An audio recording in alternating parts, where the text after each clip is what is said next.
one of the coolest games to come out this year is a game that I don't think many people are even talking about, and that's a title by George Mandel and published by New Blood Interactive called Maximum Action.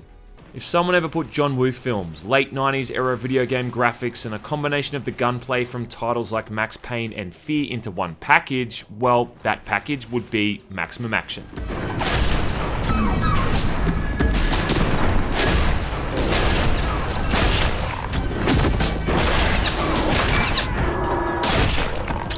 Game which I ironically called Maximum Erection when I was describing it to someone the other day. Classic G-Man Freudian slip.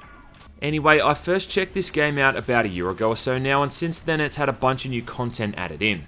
And also a bit of polish on some aspects of the gameplay, and it's now entered that much coveted status of early access. And of course by much coveted I mean heavily scrutinised. Now let's not mince words here or blow smoke up each other's pee holes. This is not a huge, big budget AAA game. This is a far from finished shooter made mostly by one person, but even though it is early days, things I think are still looking pretty good.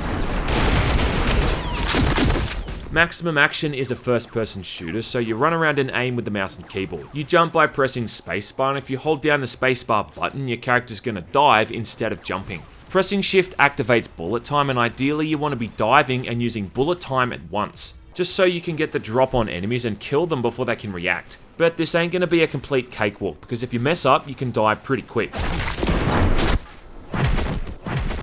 First thing you'll do though is create your character's name and movie studio, as this is a game highly influenced by action films, so make sure you choose something suitable. Nice. Then you edit your character's appearance from a bunch of basic presets before you're then ready to go and do John Woo proud. Now, the current build of Maximum Action has a total of 7 scenes, along with 2 others, one being called the tutorial and the other being called an intro scene, even though this intro is about as long if not longer than some of the other main ones.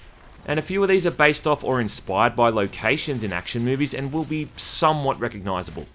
The way it'll work is that you move through each environment, you pick up whichever guns you want, kill everyone as stylishly as you can, and then at the end of the level you get a score based off how well you went. As well as a janky little movie that recorded the whole thing that you can watch back and laugh at.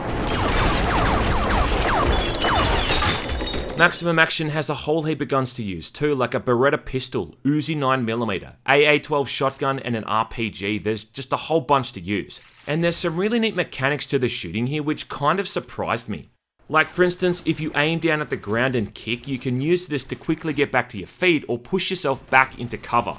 Kicking enemies can be done offensively, but it also causes them to drop their equipped weapon, making it much easier to nab it from them if you're unarmed.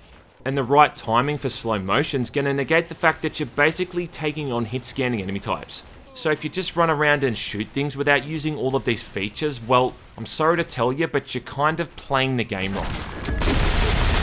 There's a pretty robust set of visual options too, because despite how the whole thing looks, this is a game that's pretty taxing on the hardware, and stuttering and performance issues can be frequent. Now I've got an RTX 2070, an i7 and 16GB of RAM, and it's not uncommon for this thing to chug along every now and then. I mean, it's not all that bad, and I do have my settings set to the absolute max, but it's something that I did notice. Thankfully, you can fine-tune all of this shit, from things like the resolution through to the amount of blood and bullet decals on screen at any one time. That'll start to make sense why these settings exist when you play the game and see just how over the top the whole thing is when hell breaks loose.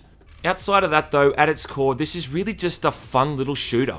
And despite feeling pretty damn janky at times, which I'll talk about later on, it still manages to just be really enjoyable.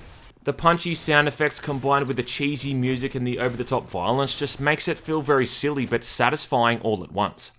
So the first main scene in the game is the so-called intro scene, and this one is based off the hospital from Hard Boiled, where you can leap through glass windows and over hospital beds before finally ending the scene by moving down an elevator.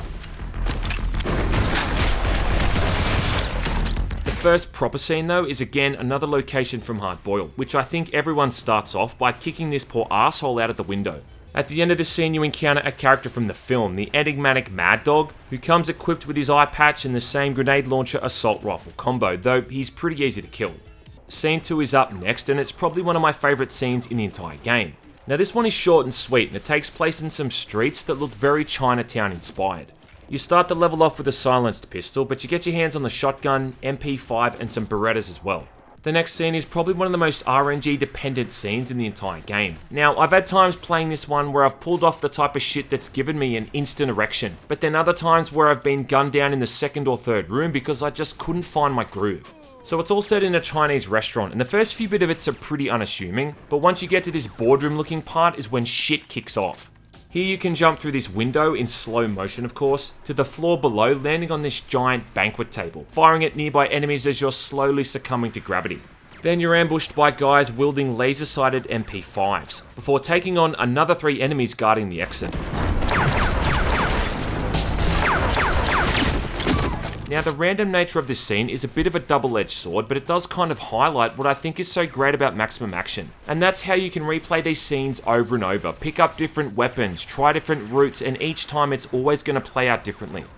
I mean, one run might suck complete balls and make you feel like you're cross-eyed and playing with your keyboard upside down. But then other times you really feel like a low polygon version of Chow Yun Fat.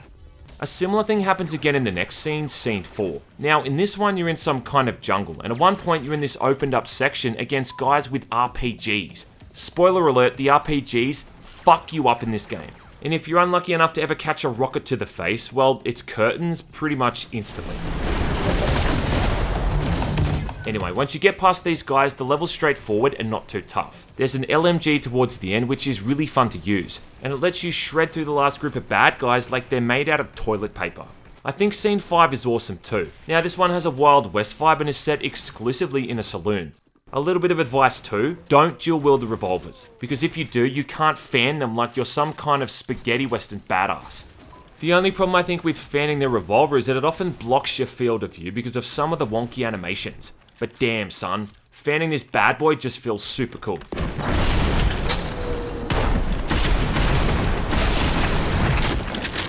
You also get a lever action rifle and a Carbine Repeater, both of which do lots of damage and feel really fun to use.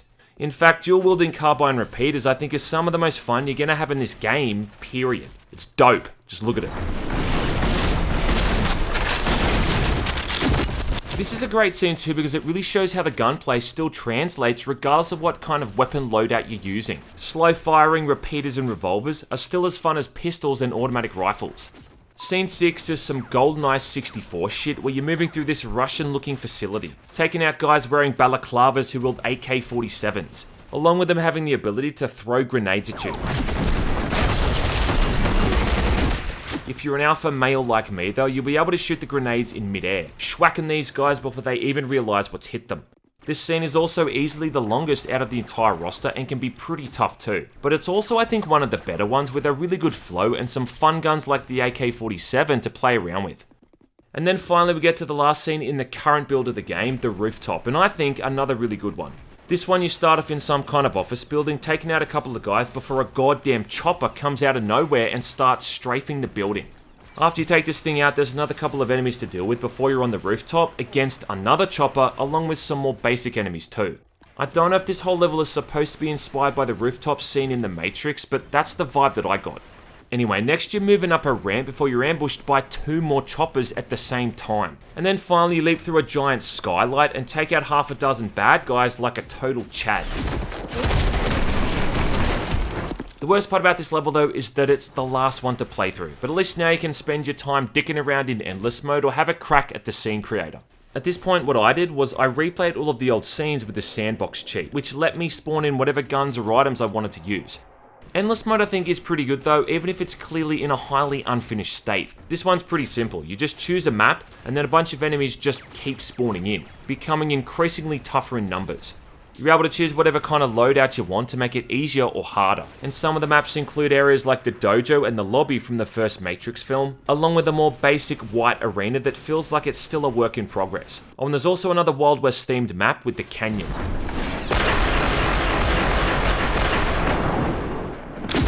Overall, right now you're probably wondering when I'm going to pull my tongue out of this game's arsehole, and look, that's a fair enough point.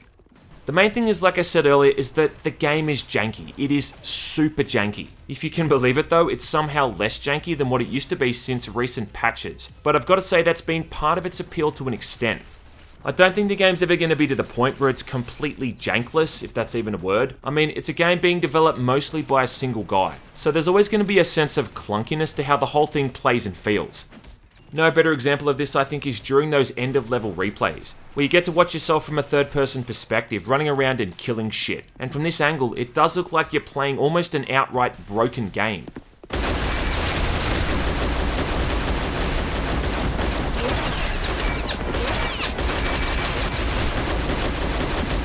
But honestly, I think this is part of what makes it so charming. Watching an oddly animated henchman kinda wiggle around on the ground, missing an arm and a leg, before I get to execute him at point blank range with a shotgun is just so entertaining. And it's part of why I think I like the whole thing so damn much. If you remove the jank, you remove the charm and the personality, and then it just becomes another indie shooter. I mean, there are definite legitimate issues, like bugs and glitches, and you can still expect to see heaps of dumb stuff too, like enemies who are able to shoot you through walls, enemies stuck in walls, or you'll get stuck in walls too, physics that go ballistic, and the list goes on. And I think the clipping and the skybox issues are some of the most common. Sometimes when you kill enemies, their weapons just vanish completely, and if you don't kill enemies in a specific order, it can screw up the scripting for scenes and certain doors won't even open. And it's kind of a fine line between something feeling enjoyably janky and then just being buggy and needing to be fixed. Where I think Maximum Action's really going to shine though is going to be out of the community content that gets created, and that's thanks to its scene creator mode. And the content that we see from this thing, I think is what's going to make or break things in the long run. I mean, someone's already had a crack at remaking E1M1 for instance. It might not be amazing, but at least they're off to a good start. This is not the type of game that's going to have an 8 or 10 hour long single player campaign. It doesn't have the gameplay to support that format. It's all about replaying short levels over and over, trying to get better and better until you finally get that perfect run. Kinda reminds me a lot in that aspect of playing through Hotline Miami, just not to the point of being that insanely difficult. At the moment, the amount of available scenes to play is pretty low. There is that endless mode where you just keep taking on enemies for as long as possible, and this is fun, but it's not really an alternative to properly designed and implemented scenes. I'd love to see more scenes based on movies too, like more locations from Hard Boiled, maybe The Killer, A Better Tomorrow 1 or 2. Even Hollywood films like The Matrix, John Wick, or Die Hard. It's really going to lend itself to that kind of creativity, and it's going to be so cool seeing how this all gets implemented in the coming months. One thing I do know is going to piss off some people is the whole early access stigma, and it's something I fully understand. Look, I've been burned by heaps of early access games in the past, and it's something that never stops being frustrating, especially when you see the potential that a title has and it never gets finished. At least there should be some comfort knowing that this is being worked on by the guys who've made A Medieval and Dusk, among others, which are two games that rode that early access roller coaster and still came out the other end pretty much unscathed. The ultimate question though is, should you buy it now or should you wait? Let me break it down. If you're going to spend all the time replaying scenes and trying to make them feel and look as cool as possible, or see how far you can get in the endless modes, then I think there is some value to be had right now. If not, well, then save your hard-earned buckaroos, save them for something else, or just wait until the game gets finished. No harm, no foul. But if you seriously watched this entire video and can tell me that you don't think any of what you've seen has looked fun or appealing, well then I'd love to know what your definition of that actually is.